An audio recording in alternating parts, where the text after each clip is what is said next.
विपक्ष का हुआ महाजुटान, गठबंधन का बदला ना। एनडीए का शक्ति प्रदर्शन, विपक्ष क्यों हुआ हैरान। एनडीए में शामिल 38 दल, कब किसका होगा फेरबदल। लोकसभा चुनाव 2024 के लिए चाहे वो सत्ता पक्ष हो या फिर विपक्ष, दोनों ही जीत के लिए कमर तोड़ कोशिश में जुट गए हैं। इसी के मद्देनजर विपक्ष की तरफ से बेंगलुरु में महाजुटान किया गया। बता दें कि इससे पहले 23 जून को पटना में विपक्षी दल की बैठक बुलाई गई थी।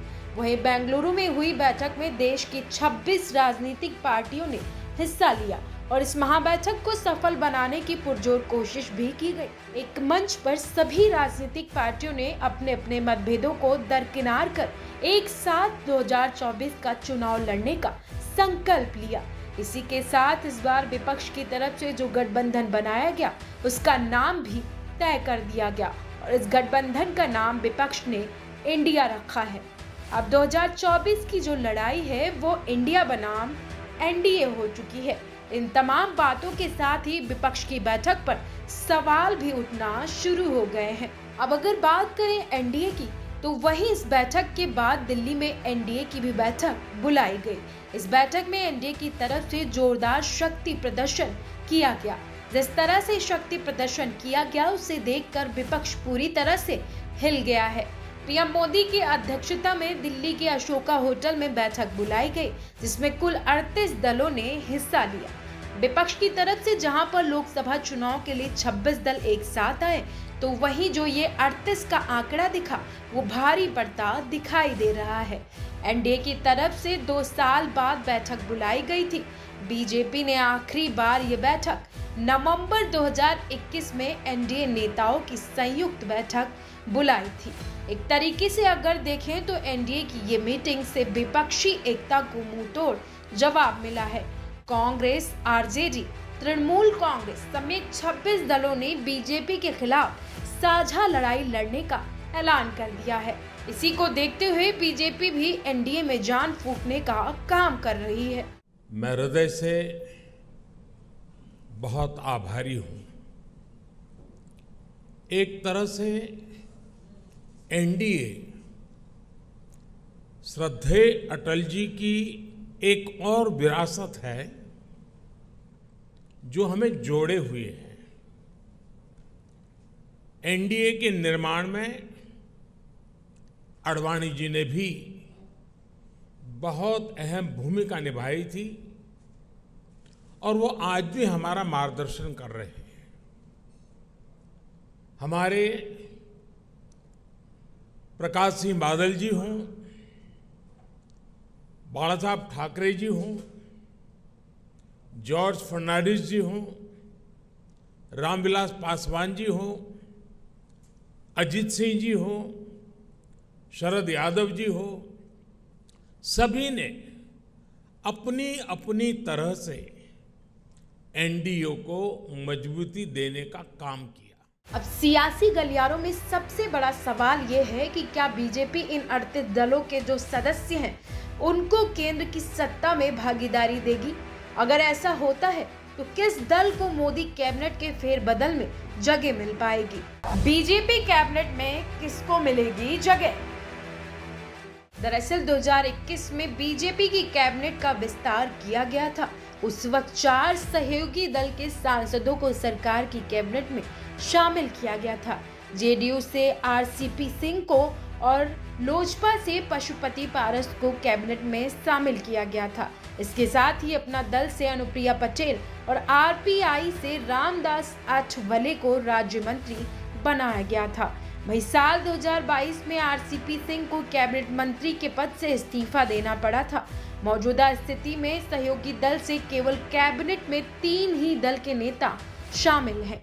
पारस के पास खाद्य प्रसंस्करण, अठावले के पास राज्य स्तर पर सामाजिक न्याय और अनुप्रिया पटेल के पास वाणिज्य और उद्योग विभाग की राज्य स्तर की जिम्मेदारी सौंपी गई है। क्या एनडीए में बढ़ सकती है सहयोगी दलों की हिस्सेदारी। कहा जा रहा है कि 2024 से पहले बीजेपी के कैबिनेट में सहयोगी दलों की जो हिस्सेदारी है वो बढ़ सकती है, क्योंकि ये चुनावी साल है और बीजेपी अपनी सरकार बनाने के लिए कोई भी मौका गंवाना नहीं चाहती। 2019 के लोकसभा चुनाव से पहले एनडीए कोटे से कैबिनेट में 5 मंत्री शामिल हुए थे। वर्तमान में अब एनडीए कोटे से सिर्फ 3 मंत्री हैं। ऐसे में कहा जा रहा है कि मोदी कैबिनेट में विस्तार करते हुए 2 से 3 और मंत्रियों को शामिल किया जा सकता है। कैबिनेट में महाराष्ट्र, तमिलनाडु, बिहार के सहयोगियों को तरजीह दी जा सकती है। इस लिस्ट में जो सबसे पहला नाम है वो चिराग पासवान का है। पूर्व केंद्रीय मंत्री रामविलास पासवान के बेटे और वर्तमान में राष्ट्रीय लोक जनशक्ति पार्टी के प्रमुख हैं। 2021 में भी चिराग पासवान के कैबिनेट में शामिल होने की भी अटकलें लगाई गई थी और अब भी सबसे पहले उन्हीं का नाम सामने आया है। इसके साथ ही चिराग पासवान ने भी बीजेपी के साथ मिलकर 2024 का चुनाव लड़ने की घोषणा कर दी है। ऐसे में कहना गलत नहीं होगा कि बीजेपी उन्हें केंद्र में मंत्री बना सकती है।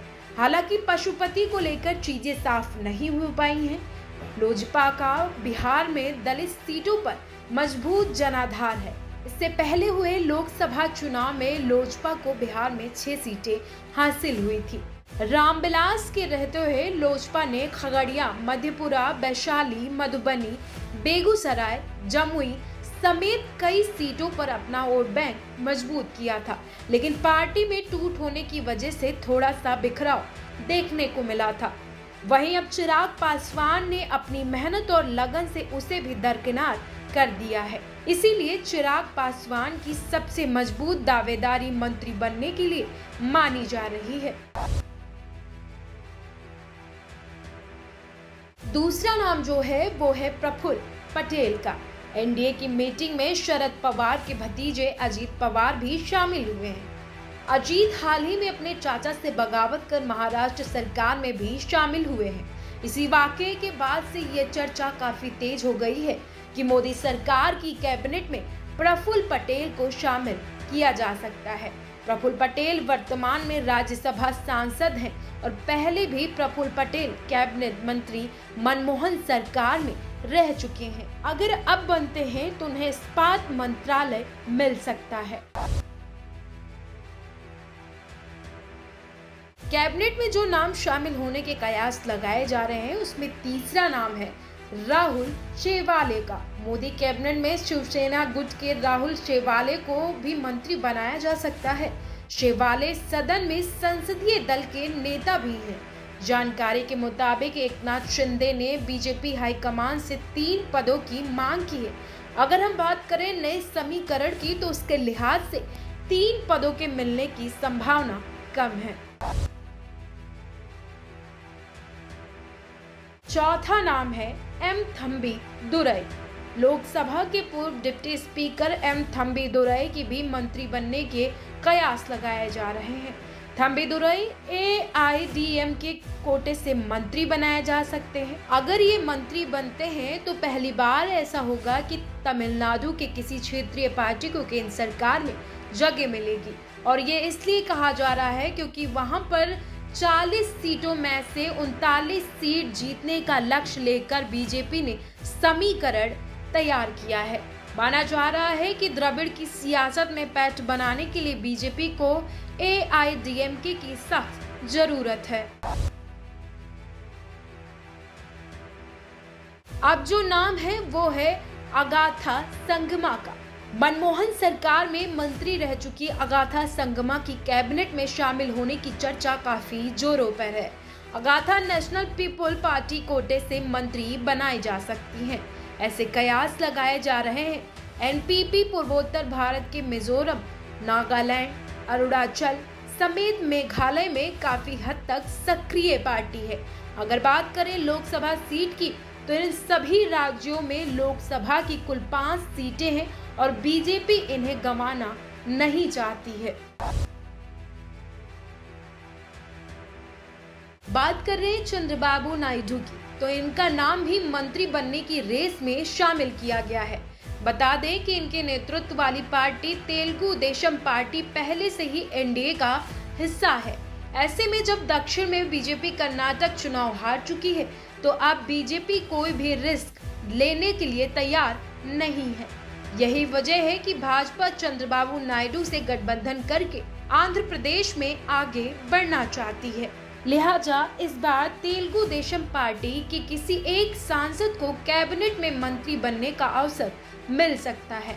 वहीं ऐसे तमाम दल हैं जो बीजेपी में शामिल हैं, उनको लेकर भी कयास लगाए जा रहे हैं कि उनके नेता मंत्री बन सकते हैं। वहीं ऐसे तमाम दल हैं जो बीजेपी में शामिल होने और उनको लेकर कयास लगाए जा रहे हैं कि उनके नेता मंत्री बन सकते हैं। बीजेपी अपने पुराने सहयोगियों को अपने पास से अलग नहीं जाने देना चाहती, इसीलिए दिल्ली में एनडीए का शक्ति प्रदर्शन देखने को मिला, जिसने विपक्ष की नींदें हराम कर दी हैं।